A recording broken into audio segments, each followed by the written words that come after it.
Yo, what's going on guys, it's Cynical and welcome back to another Kingdom Hearts 3 news and information video. Today for you guys, I wanted to sit down and talk about the total contents of obviously the Remind DLC that is only a sweet month away, fellas. I also wanted to talk about the price, as obviously when the price finally did get revealed to us, this seemed to be the major topic in hand. I want to give my 2 cents on the entire situation and talk about whether or not I believe that this DLC is worth it or not. Also, the main reason why I want to go through these contents as well is it's not necessarily clear as to what is included in, say, the Remind portion of the Remind DLC, what's included in the Limit Cut portion of the DLC, what's included in the Secret Episode portion of the DLC, keeping in mind that this is one thick boy of a DLC and contains multiple different layers. Keeping in mind too that there is also going to be a main story update that will roll out on the exact same day as the Remind DLC, which will actually be part of the free version update. This will in fact include some new cutscenes, and so I thought we'd use this video to talk about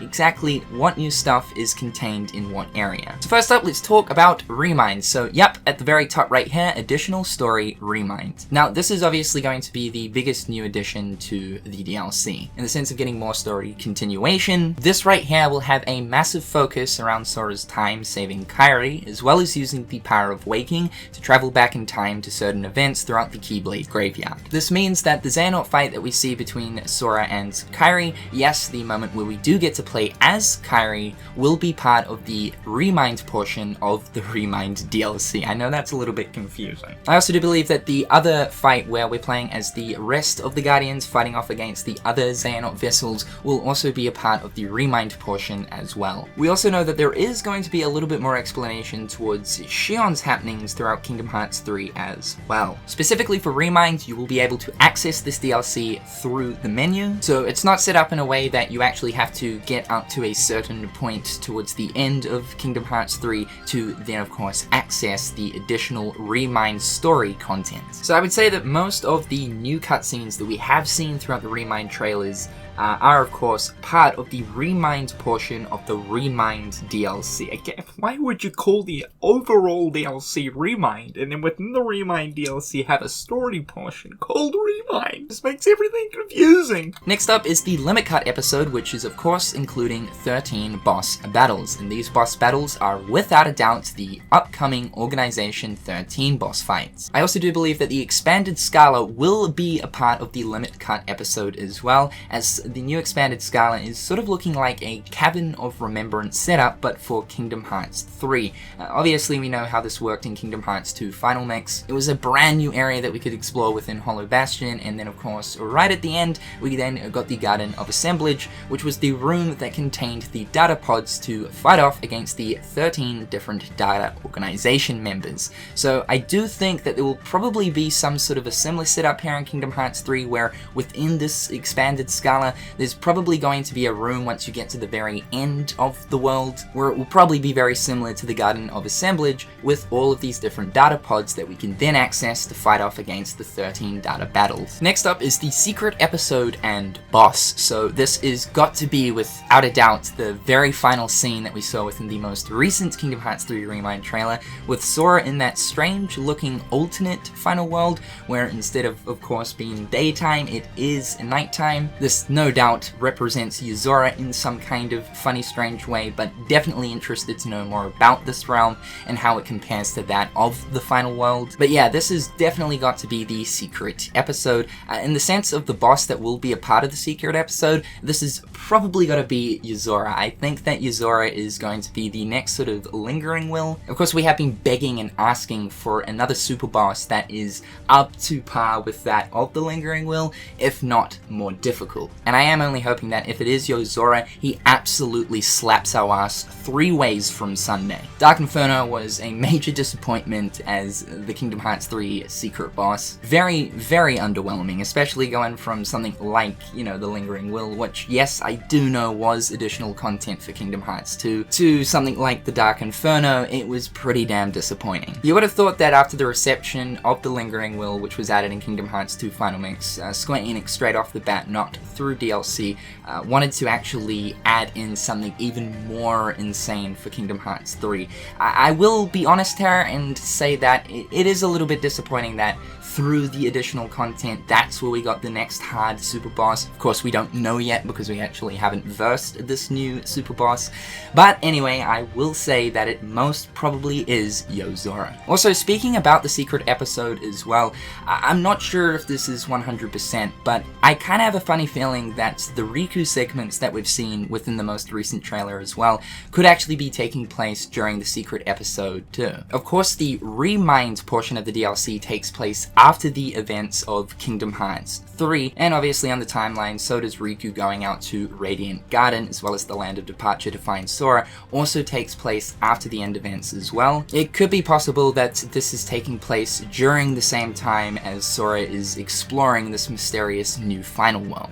Either that or these Riku scenes will be shown throughout the Remind portion of the DLC. Next is the data greeting. So this is obviously the new photo mode, which allows us to create cool new sets and input a bunch of different Kingdom Hearts characters to come up with our own new wacky creations. As well as that, we get the slideshow feature, which is obviously a new feature to show off the cool new pictures you take within the data greeting mode. And then finally, we do have the premium menu, which is both black code as well as fast pass mode, which we have talked about, but I'll keep this brief. These are new gameplay difficulties and tweaks allowing us to change things on the go while we're actually playing to give us more of a funny sort of experimental experience through the game, or an even more challenging experience through the game. So all of those contents right there are the contents of if you pay for the Kingdom Hearts 3 Remind DLC that releases next month.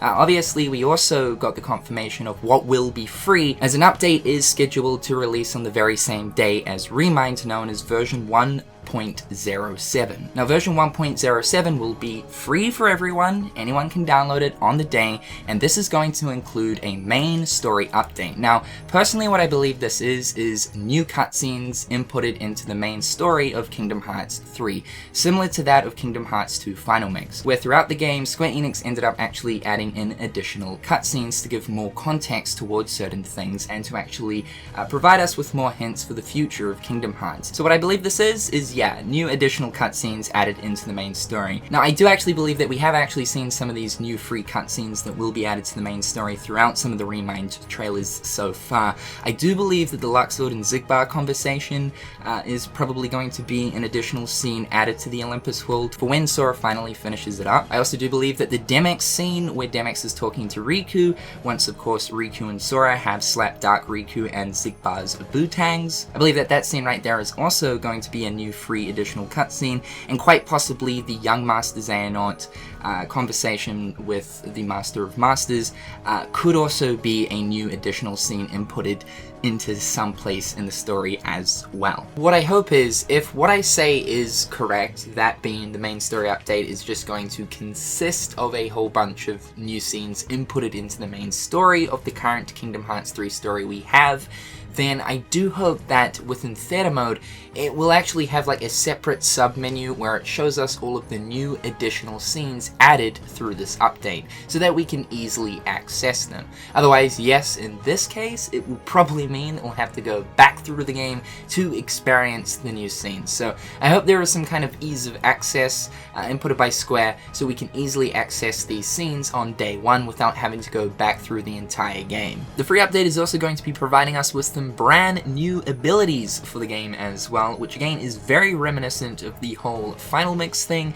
And you guys will remember for like Kingdom Hearts 1 and 2 we had brand new abilities to utilize. So just as an example, for Kingdom Hearts 1 we had like Ripple Drive added, Gravity Break, Hurricane Blast, and Kingdom Hearts 2 provided us with new abilities like Magnet Burst, Flash Step, Vicinity Break. So it's cool that Kingdom Hearts 3 is doing the same here, and also really cool to know that Square are not charging you for these new abilities. These will no doubt be new abilities added throughout leveling up. I also went back through like all of the Remind trailers, both the English and Japanese versions, as both versions usually contain slightly different gameplay scenes, and from the gameplay moments that we did see of specifically Sora, I really couldn't notice any new abilities in the footage that we have. So I don't actually think we've seen any of these new abilities so far. Again, you guys should know that Jump Festa is happening later on this weekend. I do have a feeling that we might get some new gameplay of the Remind stuff, as well as some stuff towards the free update as well. We already know we're not in for another trailer, but that's not to say that we're not going to be receiving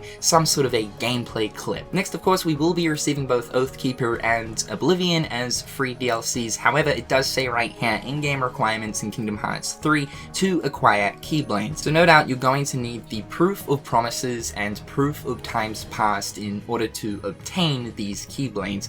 The reason why so many of us are leaning towards the fact that you need the proofs is because the design of these proof pages are very, very reminiscent of both the Oathkeeper and Oblivion. Now, just in case you guys don't know how to obtain these proofs, the Proof of Times Past, which will most likely be the proof in order to obtain the Oblivion Keyblade, is awarded to the player when they complete critical mode, and the Proof of Promises, which is most likely the proof to unlock the Oathkeeper, is awarded to the player when the player photographs all of the lucky emblems scattered throughout the worlds. And the very final thing that will be a part of the free version will also be sharing features, and it just says right here, expanded. Now, there hasn't been a single word of this mentioned as to exactly what this means in terms of the sharing features. I guess this is sort of in regards to that of being able to share pictures and whatnot. So something there is going to be touched up upon, although I didn't really think the sharing features need to be expanded upon, but maybe it's got something to also do with the new data greeting feature and slideshow feature in terms of actually sharing that stuff to social media platforms. But again, I don't really understand this. Not too much has really been said about this.